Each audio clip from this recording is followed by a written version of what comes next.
کیا فرماتے ہیں علماء دین و مفتیان شرعی متین اس مسئلے کے بارے میں کہ جمعہ کے دن اگر غسل نہیں کیا تو کیا جمعہ کی نماز ہو جائے گی؟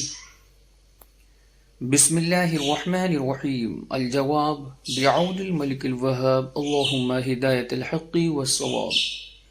جمعہ کے دن اگر مسنون غسل نہیں کیا، صرف وضو کر کے نماز جمعہ ادا کر لی تو نماز ہو جائے گی۔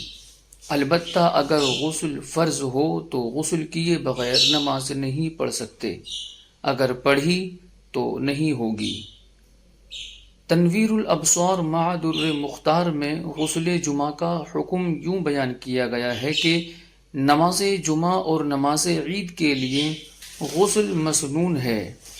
اس کے تحت رد المختار میں ہے کہ یہ غسل سنن زوائد میں سے ہے، لہٰذا اسے چھوڑنے پر عتاب نہیں، جیسا کہ قحطانی میں ہے۔